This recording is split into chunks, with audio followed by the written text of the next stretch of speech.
왜 그러냐면요, 이 팔레스타인 지역은 지금도 포도주를 음료로 먹고 있어요. 음료수로. 우리 물 마시듯. 그런가 하면 독일에서는 맥주를 우리들의 물 마시듯 그들은 음료수로 마시고 있습니다. 왜 그러냐면 그곳은 전부 이 회로 이 땅이 돼 있기 때문에 물을 땅에서 퍼부으면요 석회가 나와요.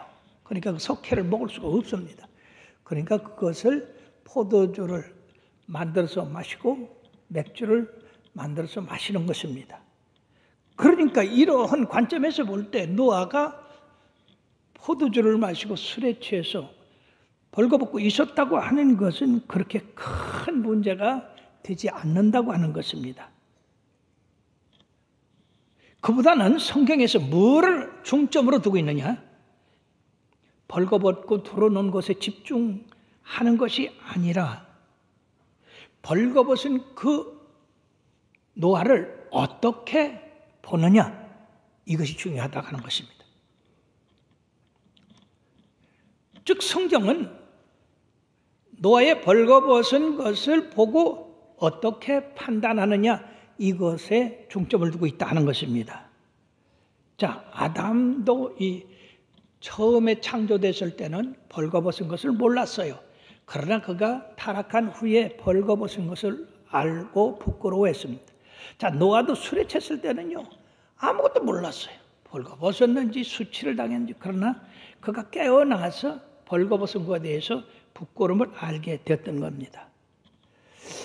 즉 벌거벗은 것을 스스로 느끼는 것과 느끼지 않는 것과는 차이가 많습니다. 즉 아버지의 치부를 자녀에게 보고 부끄러움을 느끼는 것과 그것을 비웃음으로 표현하는 그 차이는 엄청나게 큰 차이를 나타낸다고 하는 겁니다. 함은 아버지의 수치와 부끄러움을 용감하게 떠벌리고 다님으로써 참으로 그 죄가 크게 됐던 겁니다. 아버지를 공경하는 마음도 없고 아버지에 대해서 순종하는 마음도 없고 아버지의 허물을 덮어주려고 하는 마음이 조금도 없기 때문에 그는 바로 자녀들을 축복하는 그 노아의 축복 가운데서 다른 자녀들의 종이 되고 종이 되라고 거듭나게 이렇게 저주를 한 것입니다. 그러므로 잠언서 20장 19절 20절에는 두루다니며 한담하는 자는 남의 비밀을 누설하나니 입술을 벌린 자는 사귀지 말지니라. 자기 아비나 어미를 저주하는 자는 그의 등불이 흑암 중에 꺼짐을 당하라고 말씀하셨으며 신명기 27장 16절에는 하나님께서 그 백성들에게 그의 부모를 경홀히 여기는 자는 저주를 받을 것이라 할 것이요 모든 백성은 아멘 할 것이라고 말씀하셨으며 잠언서 18장 21절에는 죽고 사는 것이 혀의 힘에 달렸나니 혀를 쓰기 좋아하는 자는 혀의 열매를 먹으라고 말씀했습니다. 그러므로 사랑하는 여러분, 우리가 말을 할 때 그 말은 우리의 생각을 바깥으로 나타내는 겁니다. 말을 안 할 땐 모르지만은 말을 하면 생각이 나타나는 거거든요. 그러니까 여러분들이 좋은 말, 칭찬하는 말, 위하는 말, 위로하는 말, 그런 말을 할 때는 여러분들도 그런 열매를 거두지만은 비난하고 비평하고 그리고 업신여기고 하는 그런 말을 할 때는 여러분들도 그러한 말을 열매를 먹는다는 것입니다. 그렇게 특별히 우리 크리스찬들은 이 말에 힘이 있기 때문에 말에 조심해야 될 줄로 믿습니다. 함의 실수는 아버지 하체를 본 것 때문에가 아니고 그것을 보고 평상시에 가졌던 아버지에 대한 반항, 업신여김, 그것을 악의적으로 비난하고 비방한 데 있다고 하는 것입니다. 그가 평상시에 아버지를 존경하고 사랑하고 참 우리 아버지는 세상에 없는 아버지다. 온 인류의 멸망에서 우리를 구원한 그런 훌륭한 아버지다. 하나님과 동행하고 하나님과 가까이 하는 분이라고 하는 그런 마음을 가졌다고 한다면 어떻게 감히 아버지의 그 실수를 그냥 그렇게 떠들고 다녔거든요 하는 것입니다. 아주 경박하고 무엇인가 진리에 대해서 떠난 사람임이 틀림없다는 겁니다. 자, 그러나 첫째와 셋째 아들 셈과 야벳은 어떻게 했느냐? 함으로부터 아버지가 술에 취해서 벌거벗고 누워 있다고 하는 소식을 듣자마자 두 형제는 자기들의 옷을 가져다가 어깨에 메고 뒷걸음치를 쳐서 그들의 아버지 하체에 덮어 주었으며 그들이 얼굴을 돌리고 나와서 그 아버지의 벌거벗은 것을 보지 아니했다고 했습니다. 두 아들은 아버지의 허물을 방관하지 아니하고 적극적으로 그 허물을 가림으로써 아버지의 명예와 인격이 실추되지 않게 했습니다. 이러한 행위는 평상시에 이 셈과 야벳은 바로 아버지를 존경하고 그 아버지가 하나님의 말씀 안에서 권위를 가지신 분이란 것을 알고 그리고 그 아버지에 대한 이런 존경심이 그 허물을 덮고 남았다 하는 것입니다. 이어서 이제 이 노아는 바로 자손들에게 축복을 비는 그런 기회가 왔을 때에 함에게 먼저 축복을 하는데 축복이 아니라 저주를 합니다. 오늘 24절에서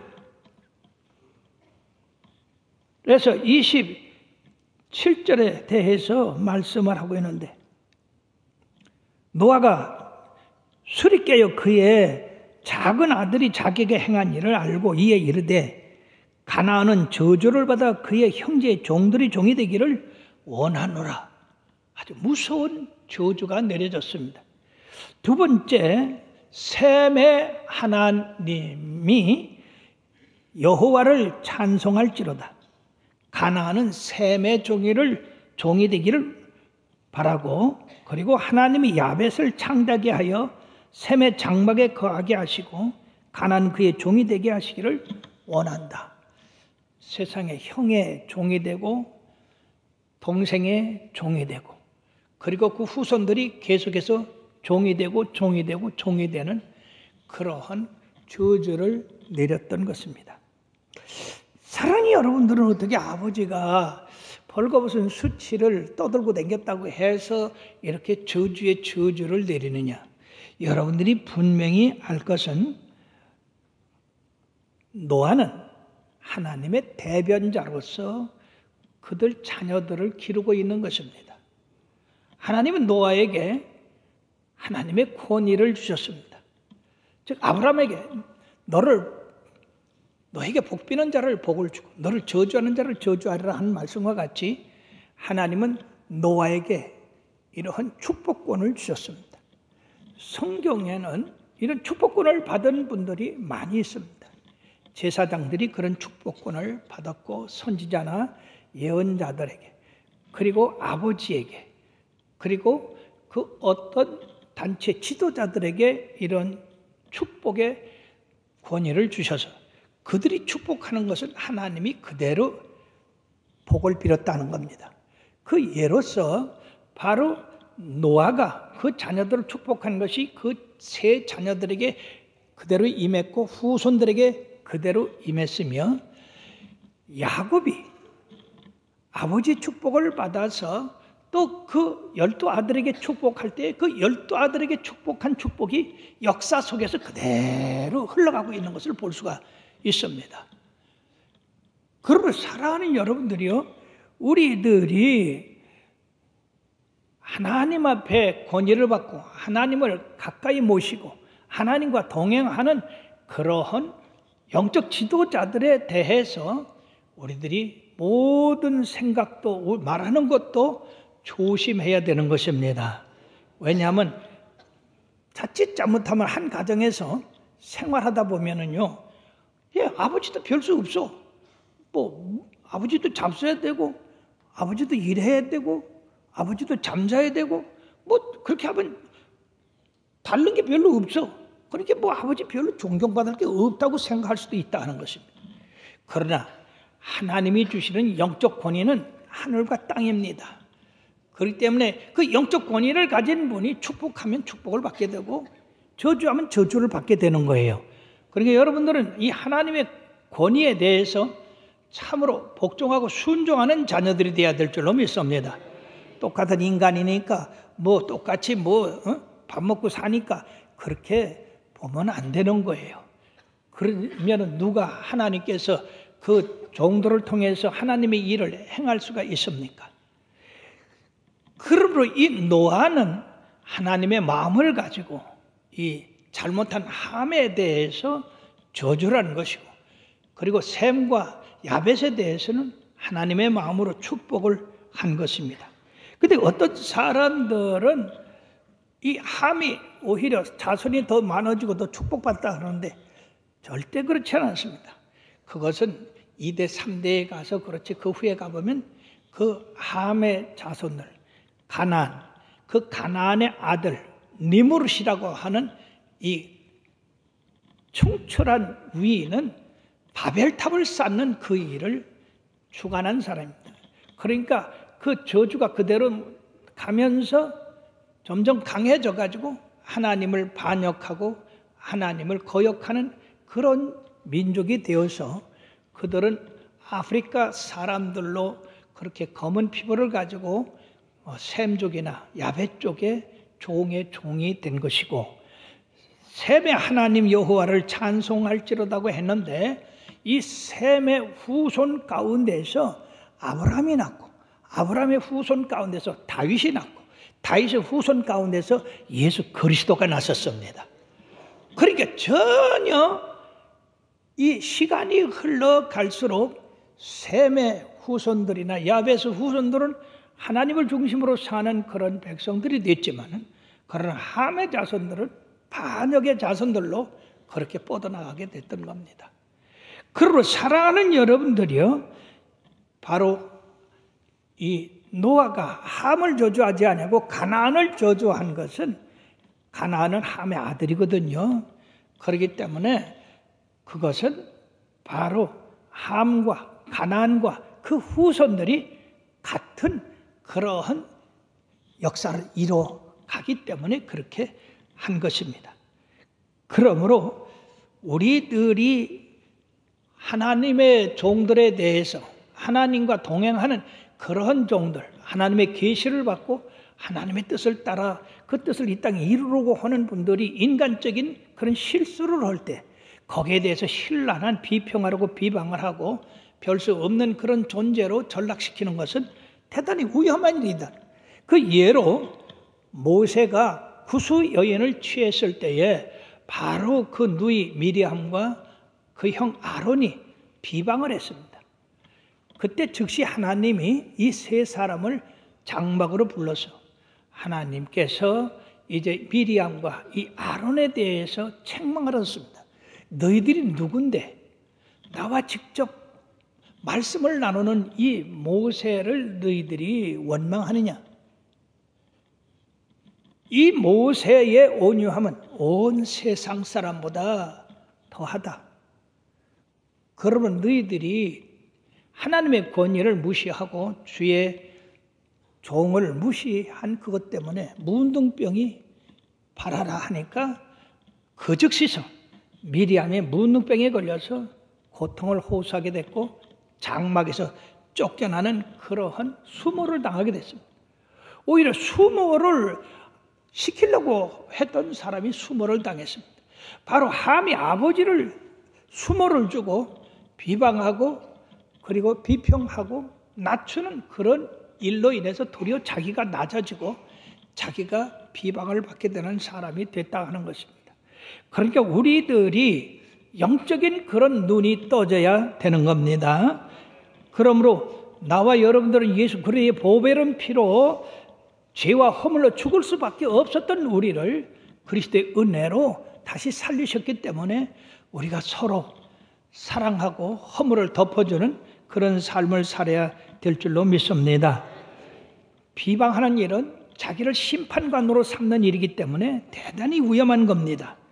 자, 마태복음 7장 13절, 야고보서 4장 11절을 한번 보십시다. 비판을 받지 아니하라거든 비판하지 말라. 너희가 비판하는 그 비판으로 너희가 비판을 받을 것이요 너희가 헤아리는 그 헤아림으로 너희가 헤아림을 받을 것이니라. 어찌하여 형제 눈 속에 있는 티는 보고 내 눈 속에 있는 들보는 깨닫지 못하느냐. 예, 야고보서 4장 11절에는 다 같이요, 형제들아 서로 비방하지 말라. 형제를 비방하는 자나 형제를 판단하는 자는 곧 율법을 비방하고 율법을 판단하는 것이라. 네가 만일 율법을 판단하면 율법의 준행자가 아니요 재판관이다. 어느 누구도 우리 형제 재판관이 되도록 하지 않으셨다. 그렇게 우리 예수 믿는 사람들은 예수 그리스도로 말미암아 죽을 수밖에 없는 우리의 허물을 덮어주신 그 사랑을 생각해서 모든 사람의 허물을 덮어주고 용서해주는 그런 마음을 가질 때 영광을 받는다는 것입니다. 그러므로 하나님의 주신 부모를 공경하고 순종하고 그럴 때 너희가 잘 되고 장수한다고 한 것처럼 우리 교회에 참으로 효부 한 분이 계셔서 소개를 드립니다.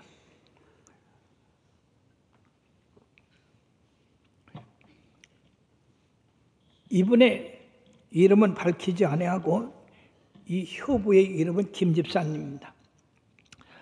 이분은요, 그 시모가 지금 94세요. 근데 이 시모가 23살에 혼자 됐습니다. 그 당시에는 6.25 때이기 때문에 아마 틀림없이 그 남편이 결혼하자마자 군대 끌려 간 걸로 알고 있어요. 그런데 그 자부는 지금 몇 살이냐? 예. 그 자부는 74. 근데 이 자부도 43살에 과부가 됐어요. 43살에 과부 됐는데 지금까지 45년간 그 시모를 공개하고 있습니다. 참으로 훌륭한 분이시죠? 박수 좀 쳐봐요.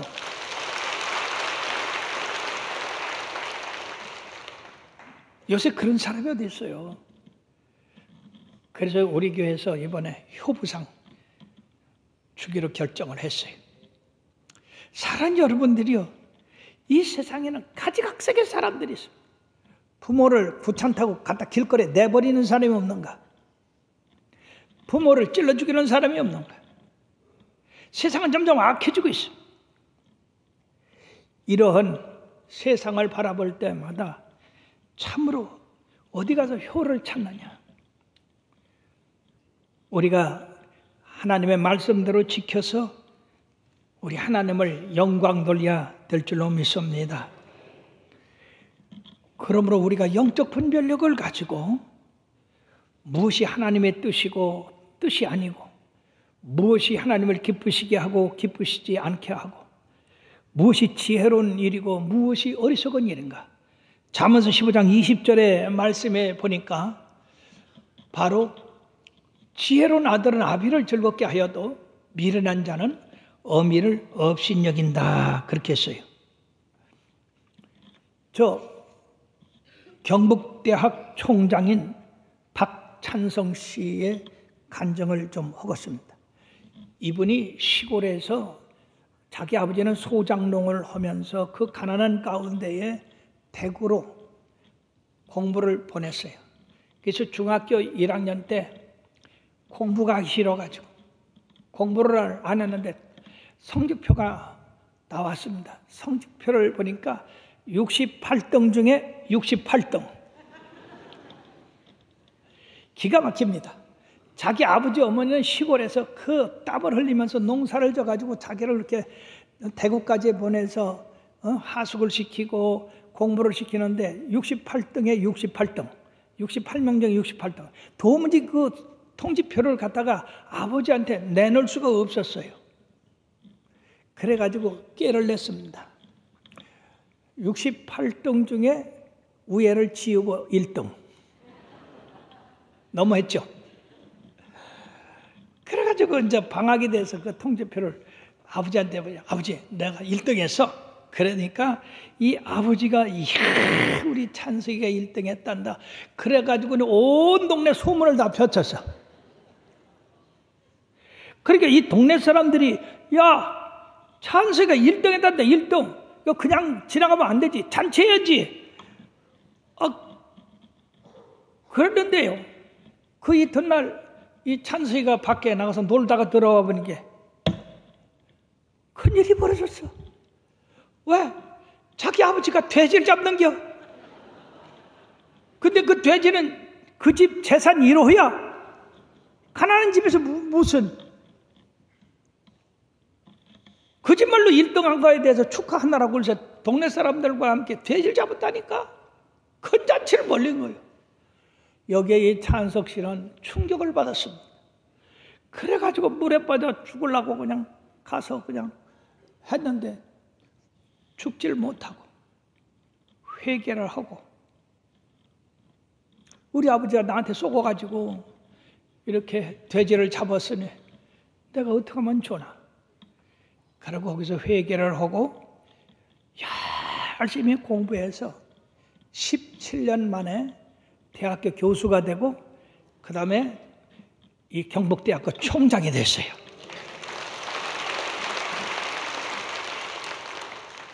깨닫는 게 그렇게 중요합니다. 근데 세월이 흘러서 33년이 됐습니다. 그래가지고 어머니한테 그 얘기를 못했거든요. 어머니, 실은 말이야 내가 그때 1등한 게 아니고 꽃쨌다 소리를 이제 막 하려고 그러는데 어머니가 뭐라면 야, 다 알아. 야, 손자 들을라. 그때 아버지가 어머니랑 모르고 그런 게 아니라 이 녀석을 회개시키려고 그 큰 돼지를 잡았던 겁니다. 이게 부모의 심정이에요. 사랑 여러분, 은혜를 아는 사람은 복받은 사람이지만은 은혜를 오히려 비방하고 원망하고 반역하는 건 저주를 받는 길이다 하는 겁니다.